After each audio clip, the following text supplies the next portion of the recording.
टूट जाने के लिए खुद ही जिम्मेदार हैं लोग। किसी गैर को ज़िंदगी मान लेना समझदारी नहीं होती।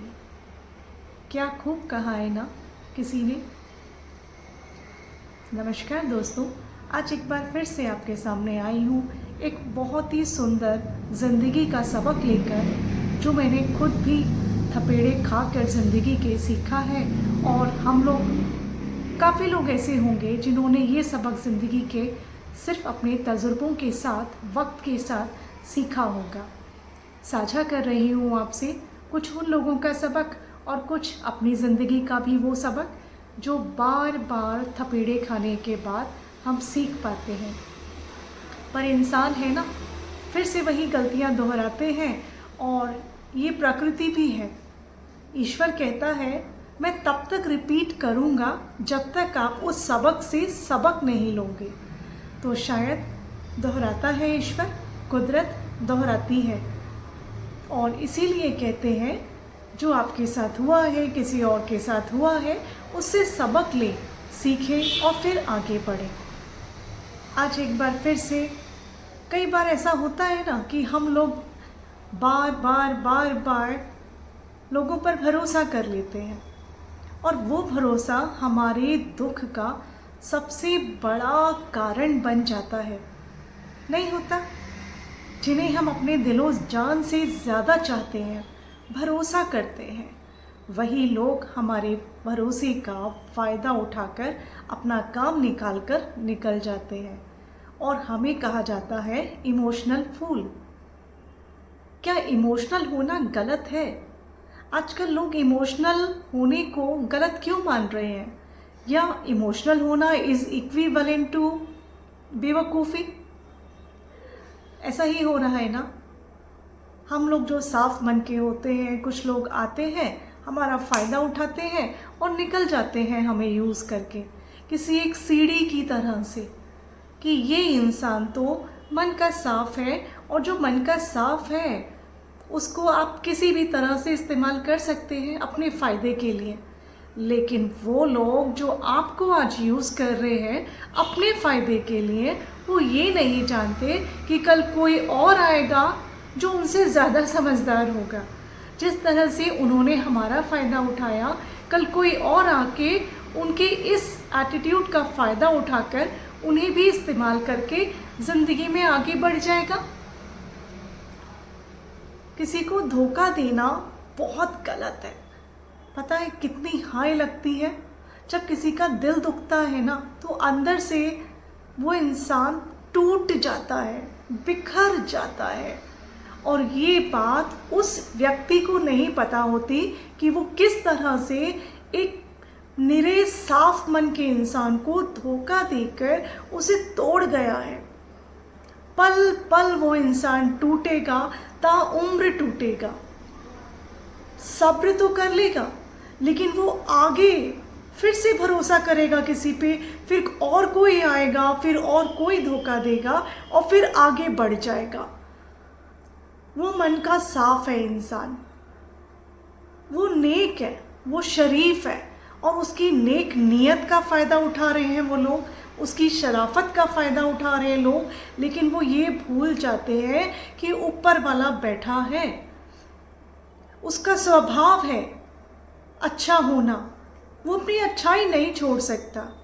और वो जो दूसरा इंसान है जो उसके स्वभाव का फ़ायदा उठा रहा है आज, यार ये इनोसेंट है, ये मासूम है, ये नेक है, ये शरीफ है, इसका हम इस्तेमाल कर सकते हैं अपने फ़ायदे के लिए। पर ये सोचिए, वो ईश्वर देख रहा है, उसको तो अपने किए का नेक नियत का आपसे नहीं मिलेगा, तो वो ईश्वर से मिलेगा। वो ईश्वर उसको देख रहा है और उसके कर्मों के फल उसको मिलेंगे, उसकी अच्छाई का बदला ईश्वर उसे देगा। लेकिन वो इंसान जो बार बार इस तरह के इंसान आते हैं और ऐसे शरीफ लोगों का फ़ायदा उठाते हैं, वो सोचते हैं ले लो ले लो ले लो, और वो लेना बंद नहीं करते। लेकिन वो इंसान जिसकी फितरत में ही देना है, अच्छाई है, वो अपनी अच्छाई से बाज नहीं आता और कोई अपनी मक्कारी से बाज नहीं आता। कोई धोखा देने से बाज नहीं आता और कोई वफादारी से बाज नहीं आता। और दोनों ही अपने अपने कर्म कर रहे हैं, ये नहीं भूलना। वो ईश्वर देख रहा है, उसके कर्मों का भी घड़ा भर रहा है अच्छाई का, और आपके कर्मों का भी घड़ा भर रहा है। वो घड़ा आपके पाप का बढ़ रहा है और वो उसकी अच्छाई का कलश भी डे बाय डे बढ़ रहा है। शायद ईश्वर उसकी परीक्षा ले रहा है और शायद ईश्वर उसे एक सबक भी सिखाना चाहता है। अच्छे तो बनना, पर अपना फ़ायदा नहीं उठाने देना किसी को। किसी की मदद करो, लेकिन कोई आपका फ़ायदा उठाए तो आप हाथ जोड़ लो। आप उतना करो जितने में आपका नुकसान ना हो। और वो इंसान जो अपने फ़ायदे के लिए आपका नुकसान कर रहा है, आपके ऊपर खड़े होकर के वो पार करना चाहता है, वो कुछ ले करके दौड़ जाना चाहता है, उसको आपसे मतलब नहीं है। उसका पर्पस सिर्फ और सिर्फ आपको इस्तेमाल करना है। इस बात का आप हमेशा याद रखना और सबक लेना। उस इंसान को एक मौका देना, 2 मौके देना, लेकिन तीसरा मौका ऐसे इंसान को कतई मत देना। चाहे वो आपका कितना भी प्यारा इंसान क्यों ना हो, आपका कोई अपना सगा संबंधी हो, दोस्त हो, रिश्तेदार हो, पड़ोसी हो, कोई भी क्यों ना हो, या फिर आपके खुद के अपने बच्चे ही क्यों ना हो। आप मदद करिए, हाथ आगे बढ़ाइए, पर किसी को अपना फ़ायदा मत उठाने देना।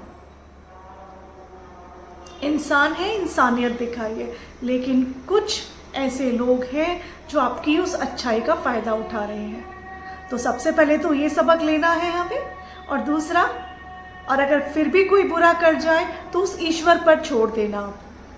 वो ईश्वर आपके साथ न्याय करेगा। एक दिन होगा जब जिसने फ़ायदा उठाया ना आपका, ईश्वर उसके भी ऊपर कोई बैठा होगा जो एक दिन आएगा और उसके साथ वही धोखा करके जाएगा जो उसने आपके साथ किया है। ये है अच्छाई और बुराई, लौट के आती है। आपको अपनी अच्छाई का बदला मिलेगा, उसको अपनी बुराई का बदला मिलेगा, समय पर मिलेगा। ये समय है, घूम कर आएगा और ज़रूर आएगा। आप इस चीज़ को लिख लें। और हाँ, अपनी अच्छाई नहीं छोड़ना, लेकिन बेवकूफ़ भी नहीं बनना। ईश्वर हमें अच्छा इंसान बनाना सिखाता है, पर साथ ही वो ये भी कहता है कि अपना फ़ायदा नहीं उठाने देना। कृष्ण कहते हैं गीता में, मदद करो, लेकिन अगर सामने आपका शत्रु खड़ा है तो आपका धर्म है कि आप अपनी रक्षा करें। बेशक शस्त्र उठाइए हाथ पे, लेकिन खुद को बचाना और उन लोगों को बचाना आपका फ़र्ज़ है जो आप पर डिपेंडेंट हैं। युद्ध धर्म है। सामने चाहे फिर पितामह खड़े हैं या द्रोणाचार्य खड़े हैं या फिर और बड़े सगे संबंधी खड़े हैं, लेकिन अपना धर्म और अपना कर्म एक ही है।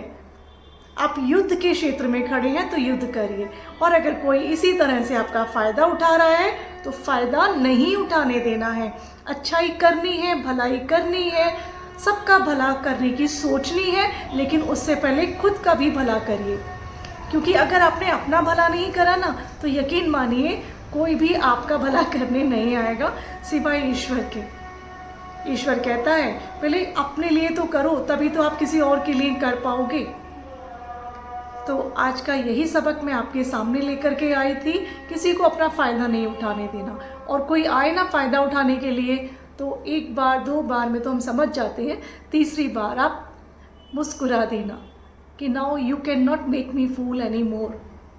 अच्छे हैं, बेवकूफ़ नहीं हैं, प्यारे हैं, सुंदर हैं, अच्छाई बाकी है, इंसानियत बाकी है, लेकिन हम बेवकूफ़ नहीं हैं।